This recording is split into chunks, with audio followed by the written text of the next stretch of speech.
There's been so much drama going on recently in the content creation space about like Zenless Zone Zero, Wuthering Waves, the anniversaries. They've been going back and forth. A lot of people have really been crapping on Zenless Zone Zero recently, and I wanted to go ahead and see what does the Glaive Keo have to say about the situation. The first time HOYOVERse actually listened. Is that true? Is this actually the first time that HOYOVERse actually listened? I actually think that's quite probable. I think of all the games that HOYOVERse puts out that they actually seem to respond to and they seem to listen to, Zenless Zone Zero seems the one actually applying the changes, and the one HOYOVERse game that I'm still actively playing on a daily basis. Like I do my dailies. I'm doing the grind. I've been saving up for the new anniversary patch. I'm excited. I'm excited to see it, but I want to see what Mr. Glaive Keo is saying. We're going in blind. Let's find out. No matter what happens in the gacha space, someone will always find a way to turn it into a referendum on something else entirely. You can't even give an opinion on something without some dude in your comment section going full schizo mode about how it's actually a psyop to distract you from Tectone's bald head. And honestly, it's all a psyop. It's all an inside job. It's a CIA. This was like so manifested in like with the conversations about like the Zenless Zone Zero anniversary itself and some of the dialogue that I've been seeing of like, there's been a lot of positive things about the anniversary that have been like announced, but people just couldn't help themselves saying like, yeah, but Wu is better because XYZ reasons. And it's like, guys, we can say when something positive happened in the anniversary. It's okay. You don't have to be scared for your game all the time. Jeez. I get it. Tectone is really bald. Gacha games are an ecosystem powered by copium, sunk cost, and parasocial relationships with fictional women in stylish and revealing outfits. It should be messy, but every now and then, one of these games drops something undeniably solid. Something that makes even the most terminally skeptical part of your brain go, oh my god, that was kind of fire. That was me. I'm smelling a base take coming. Come on, Glaive. Give me something good. Show me that you are not like the rest of the unwashed masses, unable to give credit where credit is due. Come on. Watching the Zenless Zone Zero 2.0 live stream the other day. I was live on twitch.tv/GlaiveKeo. I think I'm elevating!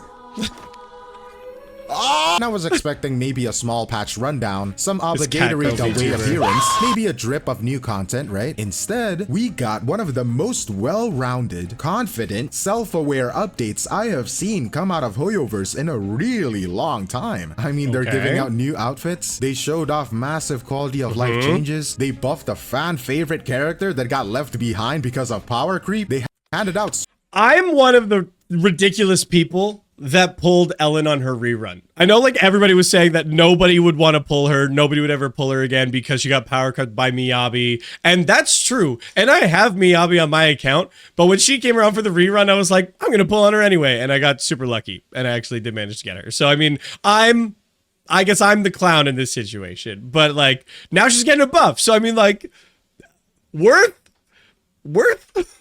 maybe. Solid chunk of rewards without needing a public meltdown to trigger it, all while expanding the world in a way that actually looks interesting. This felt less like a patch and more like a relaunch, the kind of update that is saying like they've been hearing the complaints and here's the response. And for a game that has been struggling under the shadow of its siblings since launch, that matters. Like actually it matters, because it shows that they're not ready to fold. They're trying to carve their own lane, even if it means making a Kung Fu Panda character in 2025. But if True. I know like a lot of people have like the really cynical approach here, and maybe it's just pragmatic of saying that like, well, the only reason that they're innovating and that they're trying to do all this stuff and they're trying to make all these changes is because they're so far behind their other, you know, IPs with Honkai Star Rail and with Genshin Impact. Like it's the only reason that Zenless Zone Zero is doing that.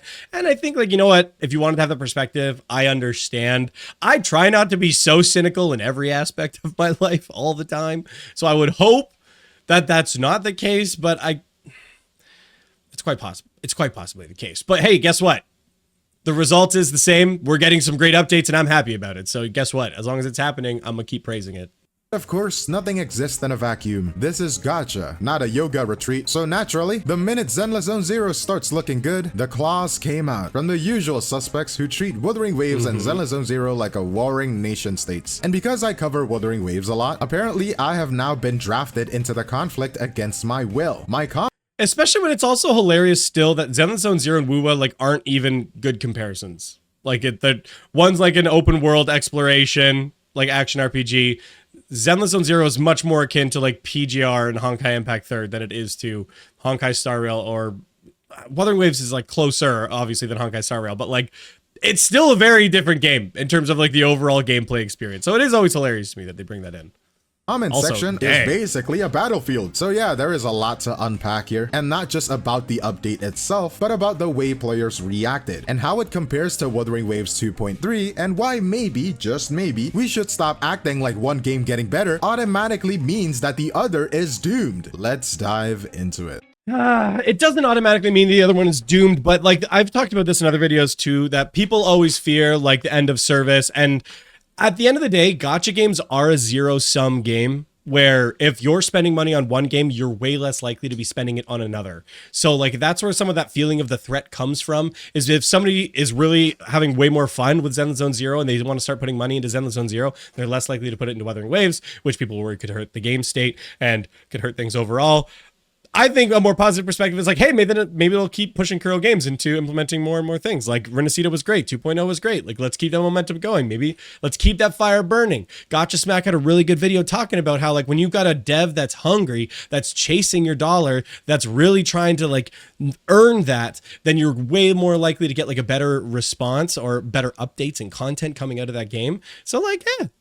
Like, you know, it's fair to keep in mind. It's kind of surreal looking back. Not that long ago, ZZZ was in that awkward post-launch limbo. Shiny on the outside, but hollow if you poked at it too long. The kind of game you wanted to play and like, but couldn't quite convince you to stick with. I even made a video back then arguing that it deserved a second chance, mostly out of hope. There is some evidence, but that is not enough to convince people to come back. But now, that conversation feels different. The 2.0 update isn't just a patch, it is a statement. What we saw in that live stream wasn't desperate. It wasn't trying to distract us with half measures and fan service. Well, let's be real, maybe a little bit of fan service. But it was confident, it was clean, it was content rich. The kind of presentation you would expect from a team that knows exactly where they are going. And more ZZZ was also in a really weird state after they made the changes with the TVs and they ripped the TVs out. Like, admittedly, like some of the like story missions, like it felt like they happened way too fast. Like the content just like disappeared way too quickly. And while the storytelling is really good in ZZZ, the level fluidity was really off after the TVs got removed. You could tell that was like a core element to the storytelling in the game. And it was in a really awkward game state. 1.4 did a really good job in kind of like reigniting some of that passion with the dropping of Miyabi. Yes, power creep issues, whatever, I don't care. Like it did a lot to kind of like reinvigorate that and kind of bring us towards the end of the kind of 1.0, you know, season 1 of the story. So it wasn't a bit of an awkward state, but they've been continuing to refine it and work that out. And I think we're finally seeing like the fruits of that labor. And I'm excited to see that. More importantly, how to get there. Gameplay systems that felt clunky at launch have been smoothed out over time. Visual designs have leveled up. Quality of life is no longer just a wishlist item. It is being actively addressed. This isn't a quick fix. It is an evolution. Even though Wei showing up felt different, there is no tears this time. And I thought every time I'm seeing him, he's gonna cry or something. But no, he is sitting there smirking, smiling, saying something like, yeah, this is gonna be my 7th gen. Anniversary pack.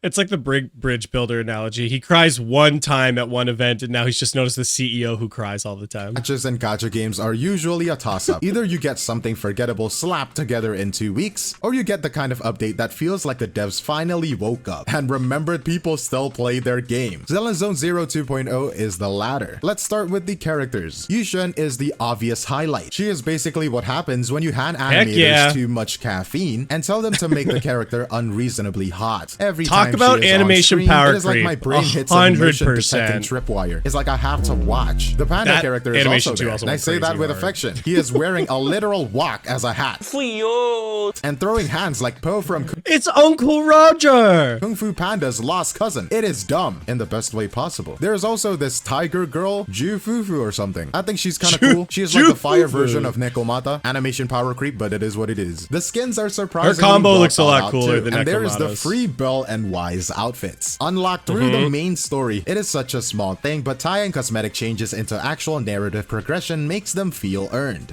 I have to call someone out on that. Those skins both look cute and adorable. And there was somebody, a good friend of mine, and I felt betrayed by their statement on this. Freaking Ethan, when he was going over some of the updates, he was like, oh, that's neat, but frankly, I don't give a crap because it's not a playable character. And he downplayed that so much. So if we're starting beef right now, I'm starting beef with Ethan because how dare you?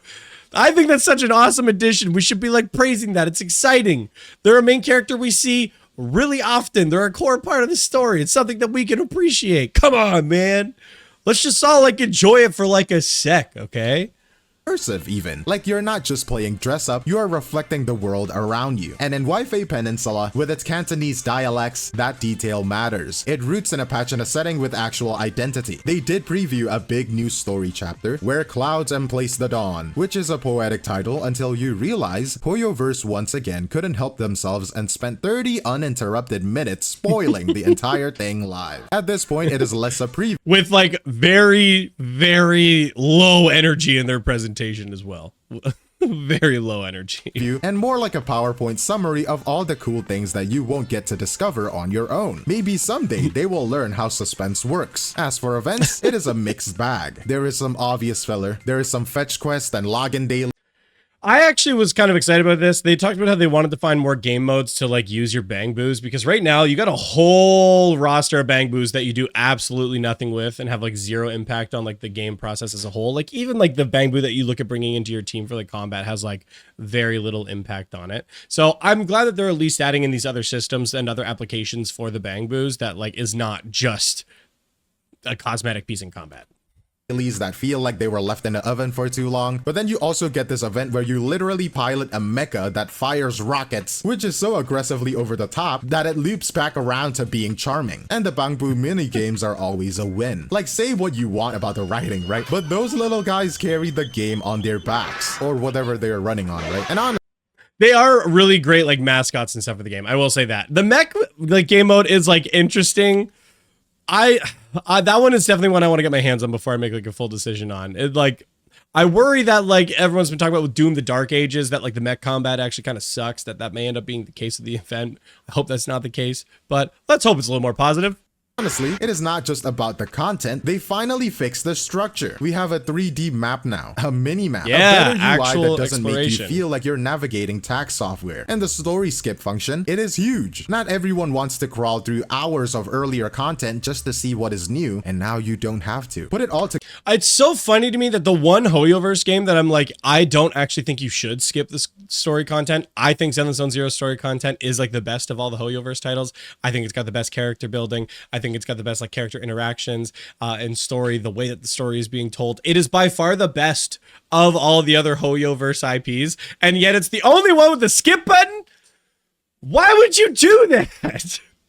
People have been begging for a skip button in Honkai Star Rail, but then they're like, you know what? We'll put it in ZZZ instead. That makes way more sense. Together, and yeah, it actually feels like an anniversary, not a marketing event, but a milestone, the kind that makes you think maybe this game does have a future. Let's talk meta for a second. I think it does. Because while Zenless is styling its way through a very flashy 2.0 patch, there is an elephant in the room, and her name is Yushin. Mechanically, she might just be too good, and when you start comparing her to older DPS, yeah, it is not exactly subtle. The gap is there. You can feel it, even if you don't want to say it out loud. But hey, she animates like a dream, so we suffer in silence, right?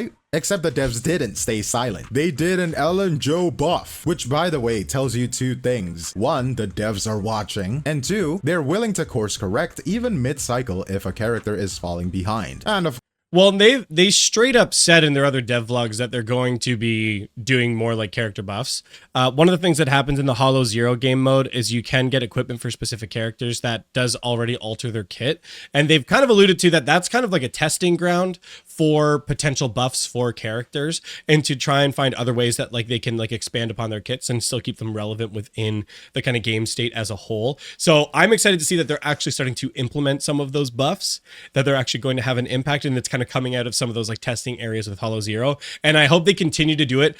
I hope it's more than just like a character, a patch.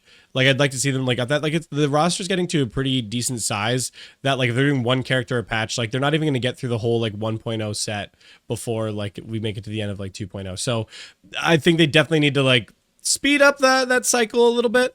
But either way, a win's a win here. That's good.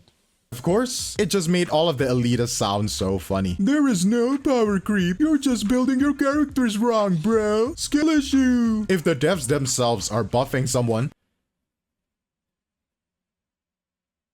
No, I'm gonna just leave it alone. That is not a build issue. That is an admission of guilt. So don't defend that stuff, brother. You're making yourself look like a clown. But here's the thing. I actually respect it. Power creep is inevitable. I need to say something. I talked to Cap about this, and I think Captain Cabinets has a really based take. When we were talking about it, where like a lot of people have been looking to like the HP inflation as like that's the indicator that the game is going in like a bad direction or that the game sucks. But really, like, that's just like an indicator of like the potential effects of the game state, where at the end of the day, it comes down to like the gameplay experience, where like even if HP is going up, if characters being buffed and like your experience playing the game is still fun and you can still feel like you can reasonably clear the content, that's what kind of ultimately matters at the end of it, as opposed to just seeing raw numbers on a chart. It always comes down to how does it feel to actually play that content. And as long as the content still feels good to play, as long as you can still clear the content reasonably outside of some of the HP inflation, some of the other numbers there, then it's really not that big of a deal. But it is there. We all know. Like Miyabi was like a massive jump. They said they did that on purpose, and they're going to be doing it again with 2.0. So I know 100% that's going to come up, that more power creep is going to come in 2.0. But I'm going to be honest, I'm kind of in a position right now where I don't totally care, but maybe that'll change. In any long-term live service game. The real problem is when people pretend that it isn't happening. Or worse, when they gaslight you into thinking that you're the problem. Zenless Zone Zero didn't do that. They said, yeah, this needs a fix, and then actually did something about it. It doesn't solve anything, but it is a rare move, and it makes future balance changes feel a little less like wishful thinking. Alright, let's talk rewards. Because for once, the anniversary drops are actually solid. 30 free pulls, a standard 5-star selector, 5-star weapon ticket, boo pawns, and a bunch of materials. There is not really a catch here. There is no spend to unlock tier 2 rewards gimmick. It is just good stuff. And sure, I want to jump back for a quick sec. Unironically, really great set of rewards. Like my take on it, I think getting the standard character is good. I think getting the standard W engine is good. Even if using the standard W engine as like a stat stick, still being able to get another standard one added into your roster, it's definitely a big benefit. And it's a good amount of pulls. I think if you wanted to find a really good area of criticism for the Zenless Zone Zero anniversary, is that you could say they should have given more free pulls along with it. They have a 50-50 on both their weapon banner and their character banner, which makes the amount of currency that you need to get a character that much, it requires more of you and more of that currency to guarantee a character, to get a character.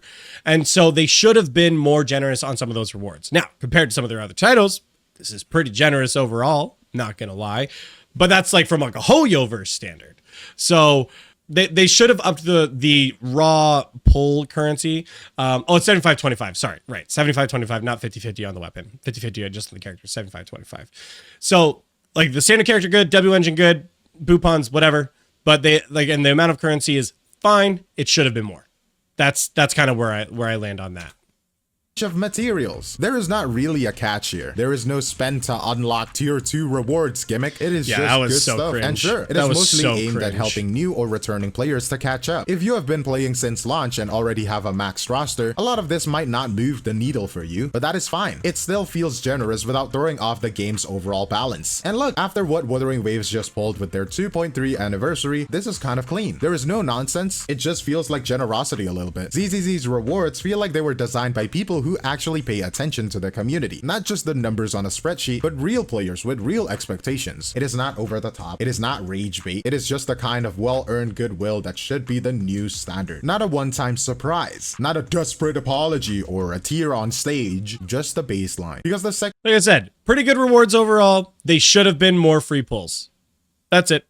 Like I think it's pretty good. Can you start treating your player base like they matter, they actually want to stick around. How about that? But I need to address the weird drama I've been seeing pop up, especially in my comment section, because for whatever reason, some Zenless Zone Zero fans decided to brigade my Wuthering Waves video, like completely unrelated content. You would scroll down and suddenly it's like, Zenless Zone Zero banner anniversary. Oh, Wuthering Waves has got an EOS. Cool. Thank you for the insight, random user that has no life. I'm just kidding. And here's the thing. Most Zenless Zone Zero are chill players. They are genuinely excited about the game. They're happy to see it improve, just enjoying the patch. But there is like I do honestly think that's the case. Sorry, I'm gonna let him finish cooking on that, but I think that's true. A vocal minority that is clearly out for blood. The second you praise one game or give another game constructive feedback, suddenly you're either a shill or a hater, and there is no in between. Like, sorry, I guess. But to clarify my stance, yes, Zenless Zone Zero's 2.0 is a better anniversary patch. It had the structure, it had the rewards, it had the polish. It was also a region update. Wuthering Waves, on the other hand, was a filler update. I would hope that it's a better update. The thing I will say I try and separate out the rewards of like what's the anniversary like additional boost we're getting from that in terms of like the additional rewards versus like 0.0 content update, what we should expect from a 0.0 content update versus like what was a like typical patch cycle update. And when we start to kind of separate those in different like categories, it's not that much better, or I don't think it's like that much, like you can say it's like that exceptionally better than Wuthering Waves. If we're just looking at the raw anniversary rewards, I think there should have been more pulls. I think the rest of the rewards are good. I think from a 0.0 update, I think it's great. But again, if we're going to go 0.0 update comparison, Renacida was huge and completely like reinvented like Wuthering Waves for a lot of players and really reignited the experience for a lot of players. Brought me back to Wuthering Waves to like be like all in on Wuthering Waves at that point. And so like if we're going 0.0 to 0.0 comparisons here, like Wuthering Waves had a strong 2.0, a very strong 2.0 at the beginning of Renacida, and honestly has been like pretty much rolling W's since then, honestly, except the anniversary patch, which was like kind of mid. Character's good, but the rest of it, kind of mid. Thing is, it doesn't magically erase everything Wuthering Waves did right. Wuwa had a 5-star selector at launch, a free 5-star that was compensation, weapon, and a whole beginner banner built around easing players in. You didn't for like a rough launch. That's why there was the 5-star selector. There's a beginner banner that's discounted that we're seeing here that was on 50 convenes that you got a beginning 5-star character, but it was still random. Then you got a 5-star selector. And the 5-star selector came out after controversy and like issues. That's like, it wasn't just always going to be there. It's becoming a standard thing now, but it was compensation for a rough launch. Like, we need to go back in time and talk about how horrible the technical optimization was for Wuthering Waves in their 1.0 launch. Like, we can, but it was bad. You didn't have to wait for a milestone or an anniversary. That was the default experience. That is not nothing. So yeah, the comparisons are going to happen. That is normal, but the context matters. Zenless Zone Zero is catching up. Wuwa is holding ground. It is not a dead match. It is two different dev teams trying to figure out what works. And both games are still evolving. Maybe let them do that. Now let's zoom out a bit, because to be honest, I think Wuthering Waves and ZZZ actually pair super well to like having your gacha rotation, because that's like what I play. I play Nikke, ZZZ, Wuthering Waves right now. And I play that daily. I do all the stuff daily, and being able to just like pop in and do a couple of things in ZZZ, having kind of some of the zoned operation there, keeps it in more limited scope where it feels like less overwhelming having to do multiple like open world exploration titles. So actually, I find it synergizes as well. I like that they play differently and that they kind of like tackle a different kind of experience overall. Why was it available a year after launch if it was launch compensation? Because they made it, they let it go up for 365 days, like so that anybody who can't, like they were trying to keep people in the game and they were trying to bring players back who had left the game and dropped it because of the technical issues. It literally, there was mail that came out that showed, and it said specifically that this was like an apology compensation. Now, to not take that away from new players, they're keeping it, but it came out because it was compensation. Like, we're not going to have revisionist history here, and I'm going to reject any attempts to do so. It was compensation. While this patch looks like a celebration on the surface, there's new characters, fresh region, flashy story teasers. It is also very obviously a strategic move. This wasn't just about fan service, it was about growth. And that new season skip feature, yeah, that wasn't made for existing players, right? That is onboarding tech. That is not let's scare off new players with hours of mandatory backstory, kind of like Honkai and Genshin. And you know what? It is smart. But the 1.0 story's good. Like, that's where like... It's so funny still that the one game that I'm like, you should play the story and it's not crazy in a yap fest and it's not way like dragged over time, like is Zenless Zone Zero. It's paced out well. And it's like, that's what we're putting skips on. That's what like... Alright, because Zenless Zone Zero isn't performing at the same level as Honkai or Genshin. It is still lagging in global mindshare, and HOYOVER knows it. This patch is recovery and expansion. They are not just rewarding the current fan base, they're trying to grow it, which doesn't mean the game was bad before. It means they're adapting to feedback and trying to make the game more accessible, more appealing, more worth. I would argue that it becomes yappy in later patches. Maybe like a little more, but like I will say for myself personally, I think the amount of yap is still like okay because it felt like it was like substantial. Like the problem with Honkai Star Rail is it felt like filler. Like going through Amphorius before dropping it with Casterus, like I played through all the patches and all the story, and it always felt like filler. To me, ZZZ feels like the story updates were just getting longer, but like still felt substantial in comparison. And so that's why like I'm okay with that. Media HSR, sorry, I don't have a work week to listen to the story. I know. What I was doing to try and get through the story is I was having it open on like the side of the screen, like while I was working my day job to just like clear through it, because literally it'd be like a full 8-hour day of like casually cruising through Honkai Star Rail to get through the story.